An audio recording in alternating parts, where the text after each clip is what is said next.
नमस्ते and welcome to schooling India. आज हम पढ़ेंगे कक्षा 6वीं का अध्याय 6 राज्य, राजा और एक प्राचीन गणराज्य। कुछ लोग शासक कैसे बने। लगभग 25 वर्षों से हम अपने शासकों को चुनाव मतदान के जरिए करते आ रहे हैं, लेकिन बहुत पहले लोग शासक कैसे बनते थे। हमने अध्याय 5 में यह पढ़ा है कि कुछ राजा संभवतः जन यानी लोगों द्वारा चुने जाते थे, परंतु करीब 3000 साल पहले राजा बनने की इस प्रक्रिया में कुछ परिवर्तन दिखाई दिए। कुछ लोग बड़े बड़े यज्ञों को आयोजित कर राजा के रूप में प्रतिष्ठित हो गए। अश्वमेध यज्ञ एक ऐसे ही आयोजन था। इसमें एक घोड़े को राजा के लोगों की देख रेख में स्वतंत्र विचरण के छोड़ दिया जाता था। इस घोड़े को किसी दूसरे राजा ने रोका तो उसे वहां अश्वमेध यज्ञ करने वाले राजा से लड़ाई करनी पड़ती थी। अगर उन्होंने घोड़े को जाने दिया तो इसका मतलब यह होता था कि अश्वमेध यज्ञ करने वाला राजा उनसे ज्यादा शक्तिशाली था। इसके बाद उन राजाओं को यज्ञ में आमंत्रित किया जाता था। यह यज्ञ विशिष्ट पुरोहितों द्वारा संपन्न किया जाता था। इसके लिए उन्हें उपहारों से सम्मानित किया जाता था। अश्वमेध यज्ञ करने वाला राजा बहुत शक्तिशाली माना जाता था। यज्ञ में आमंत्रित सभी राजा उसके लिए उपहार लाते थे। इन सभी आयोजनों में राजा का मुख्य स्थान होता था। उसे राज सिंहासन या बाघ की खाल के एक विशेष आसन पर बिठाया जाता था। युद्ध क्षेत्र में राजा का सारथी ही उसका सहचर होता था। यज्ञ के अवसर पर वह राजा के विजयों तथा अन्य गुणों का गान करता था। राजा के सगे संबंधी, खासकर उसकी रानियों तथा पुत्रों को भी कई छोटे छोटे अनुष्ठान करने होते थे। अन्य सारे आमंत्रित राजाओं का काम सिर्फ बैठकर यज्ञ की प्रक्रिया को देखना भर था। राजा के ऊपर पुरोहित पवित्र जल से छिड़काव के साथ साथ अन्य कई अनुष्ठान करता था। विष अथवा वैश्य जैसे सामान्य लोग उपहार लाते थे, जिन्हें पुरोहित शूद्र मानते थे। उन्हें कई अनुष्ठानों में शामिल नहीं किया जाता था।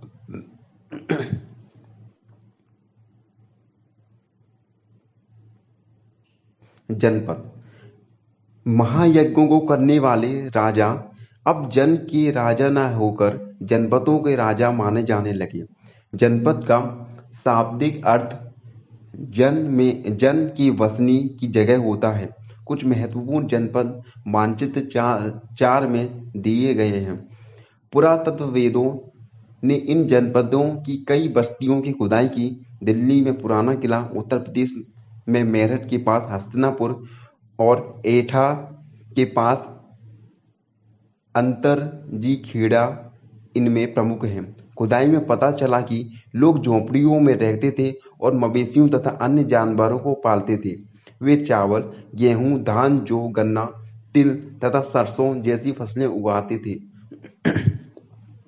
लोग मिट्टी के बर्तन भी बनाते थे। इनमें कुछ धूसल और कुछ लाल रंग के होते थे। इन स्थलों में कुछ विशेष प्रकार के बर्तन मिले हैं, जिन्हें चित्त दूसर पात्र के रूप में जाना जाता है। जैसा कि इनके नाम से ही स्पष्ट है, इन बर्तनों पर चित्रकारी की गई है। ये आमतौर पर सरल रेखाओं तथा ज्यामितीय आकृतियों के रूप में होती है। महाजनपद। करीब 2500 साल पहले कुछ जनपद अधिक महत्वपूर्ण हो गए। इन्हें महाजनपद कहा जाने लगा। मानचित्र 4 में कुछ महाजनपदों को दिखाया गया है। अधिकतर महाजनपदों की एक राजधानी होती थी।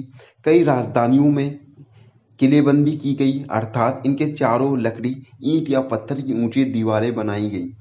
ऐसा लगता है कि लोगों ने राजाओं के आक्रमण से डरकर अपनी सुरक्षा के लिए इन किलों का निर्माण किया। कुछ राजा अपनी राजधानी के चारों विशाल, ऊंचे और प्रभावशाली दीवार खड़ी कर अपनी समृद्धि और शक्ति का प्रदर्शन भी करते थे। इस तरह के किले के अंदर रहने वाले लोगों और उनके क्षेत्र पर नियंत्रण रखना भी सरल हो जाता था। इस तरह की विशाल दीवार बनाने के लिए व्यापक योजना की आवश्यकता थी और लाखों की संख्या में ईंटों तथा पत्थरों का इंतजाम करना पड़ता था। हजारों स्त्री पुरुषों तथा बच्चों ने इसके लिए अथक परिश्रम किया होगा। इसके लिए संसाधनों की आवश्यकता पड़ती होगी। अब राज्य सेना रखने लगे। सिपाहियों को नियमित वेतन पूरे साल रखा जाने लगा। कुछ भुगतान संभवतः आहत सिक्कों के रूप में होता था। इन सिक्कों के बारे में तुम अध्याय 9 में पढ़ोगे। कर महाजनपदों के राजा विशाल किले बनवाते थे और बड़ी सेना रखते थे, इसलिए उन्हें प्रचुर संसाधनों की आवश्यकता होती थी। इसके लिए उन्हें कर्मचारियों की भी आवश्यकता होती थी। अतः महाजनपदों के राजा लोगों द्वारा समय समय पर लाए गए उपहारों पर निर्भर न रहकर अब नियमित रूप से कर वसूलने लगे। फसलों पर लगाए गए कर सबसे महत्वपूर्ण थे, क्योंकि अधिकांश लोग कृषक ही थे।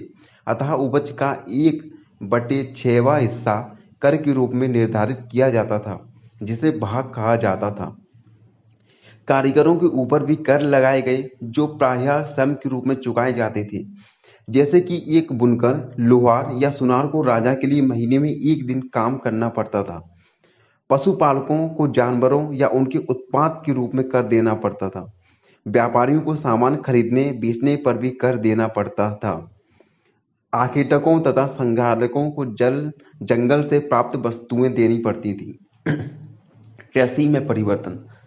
इस युग में कृषि के क्षेत्र में दो बड़े परिवर्तन हुए। हल के फाल अब लोहे के बनने लगे। अब कठोर जमीन को लकड़ी के फाल की तुलना में लोहे के फाल से आसानी से जोता जा सकता था। इससे फसलों की उपज बढ़ गई। दूसरे, लोगों ने धान के पौधों को रोपण शुरू किया, अर्थात खेतों में बीज छिड़ककर धान उपजाने की बजाय धान की पौध तैयार कर उनका रोपण शुरू किया गया। अब पहले की तुलना में बहुत ज्यादा पौधे जीवित रह जाते थे। इससे पैदावार भी ज्यादा होने लगी। इसमें कमरतोड़ परिश्रम लगता। ये काम ज्यादातर दास दासी, भूमिहीन खेतिहर मजदूर करते थे। सूक्ष्म निरीक्षण। मगध मानचित्र 4 में मगध ढूंढो। लगभग 200 साल के भीतर मगध सबसे महत्वपूर्ण जनपद बन गया। गंगा और सोन जैसी नदियां मगध से होकर बहती थी। ये यातायात, जल वितरण और जमीन को उपजाऊ बनाने के लिए बहुत महत्वपूर्ण थी। मगध का एक हिस्सा जंगलों से भरा था। इन जंगलों में रहने वाले हाथियों को पकड़कर और उन्हें प्रशिक्षित कर सेना के काम में लगाया जाता था। यही नहीं, जंगलों से घर, गाड़ियां तथा रथ बनाने के लिए लकड़ी मिलती थी। इसके अलावा इस क्षेत्र में लौह अयस्क की खदानें हैं। मजबूत औजार और हथियार बनाने के लिए ये बहुत उपयोगी है। मगध में से 2 बहुत ही शक्तिशाली शासक बिंबिसार और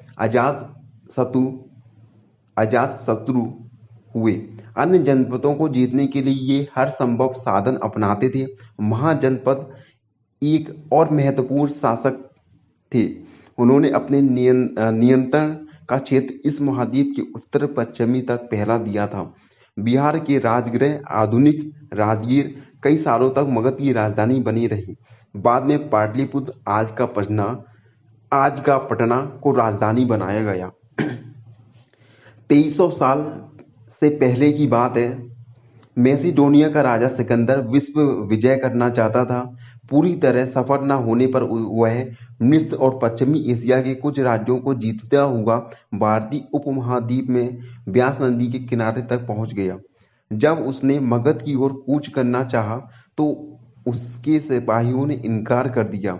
वे इस बात से भयभीत थे कि भारत के शासकों के पास पैदल, रथ और हाथियों की बड़ी सेना थी।